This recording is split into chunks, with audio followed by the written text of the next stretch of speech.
Quentin Tarantino, which said something that I don't quite agree with. He said he refuses to watch Denis Villeneuve's Dune films. I saw David Lynch's Dune a few times. I don't need to see that story again. I don't need to see spice worms. I don't need to see a movie that says the word spice so dramatically. Yes, there is a giant spice worm in the movie, and they do use spice too much. I do agree there. But the difference between the two Dune movies visually, because the David Lynch film is like from 84, 85. The David Lynch film is like 40 years ago. And it starred Sting when he was still with the police. And that's a long time ago. And Kyle MacLachlan. I think that's the first film that Kyle MacLachlan and David Lynch would get together. And I think they would do Blue Velvet and they would do Twin Peaks. So, I mean, that was 40 years ago. Yes, there's spice worms and there's worms and then there's spice and all that stuff.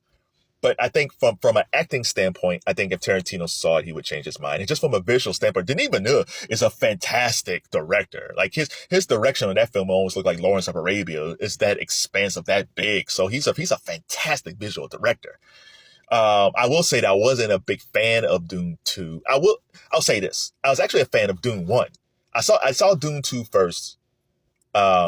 And then I went back to see Dune 1. I actually like Dune 1 better because Timothée Chalamet was in a secondary role because they had a lot of strong actors in that. And it was led by Oscar Isaac. And Oscar Isaac was fan. I like Isaac as an actor anyway, but he was fantastic in Dune 1.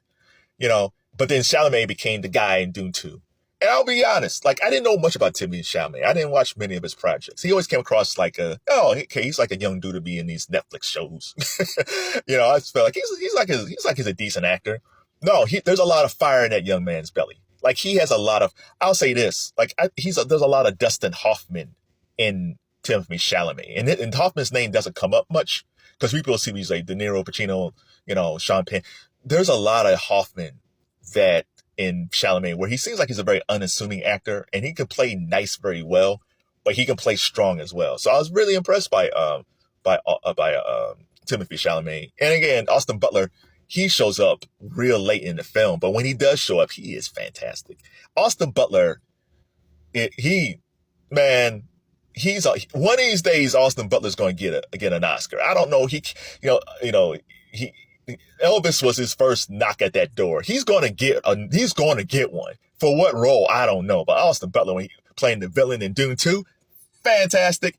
I felt like watching the movie, it's like he should be in this more. And I wish he was in the third one, but I don't think that's going to happen. But man, Austin Butler's fantastic. And Zendaya was okay. She was all right. I think the woman who played her role in the original Dune was probably actually better. But Zendaya was okay.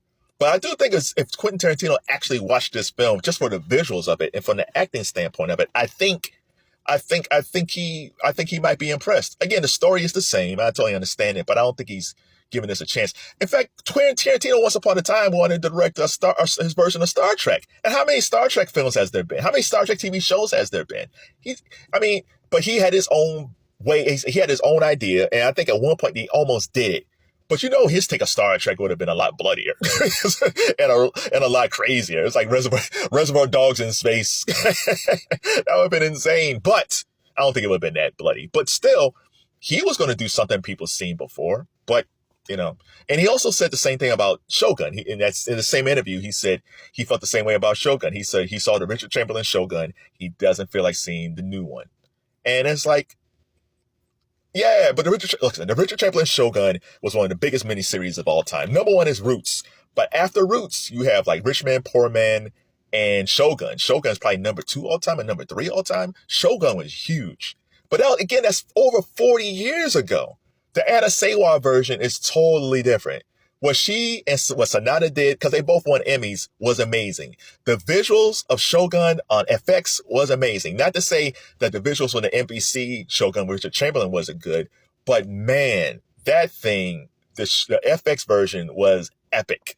And I think, again, from a visual standpoint and from an acting standpoint, I think Tarantino should watch these things. Again, same story, updated a lot from the original, but same story. I totally understand that. But from a visual standpoint and an acting standpoint, what Sonata did and what Ana Sawai did is magnificent. So hopefully one day Quentin Tarantino is stuck on a plane and he has nothing else to watch. and he's forced to either watch Shogun or he's forced to watch Dune 2. And I really do think he'll change his mind a little bit. I don't think he's going to change his mind fully because he's Quentin. He doesn't. But I do think if he watches Austin Butler's acting, or he watches Timothée Chalamet's acting, or he does watch, even with the Spice Worms, what Denis Villeneuve did as a director, I think he might be impressed by it. And again, he still might hate the movie. He might hate the story, but he might actually like the visuals and the acting. And same thing with Shogun. Shogun, again, it's my number 3 show of this year after Mr. and Mrs. Smith. After Penguin is 1, Mr. and Mrs. Smith is 2, and Shogun is probably 3. But hey, Quentin's Quentin. It kind of reminds me what might be like Scorsese when Scorsese was ripping comic book movies. And it's like, it's like I get it. That's listen, Quentin Morris Chestnut. Martin Scorsese is one of the best, if not one of the best directors, one of the top 5 directors of all time, definitely top 10 directors of all time. So I get it. He doesn't do comic book movies. He doesn't like comic book movies. I totally understand it. But the one thing that he missed about comic book movies is that there's a lot of great actors in this.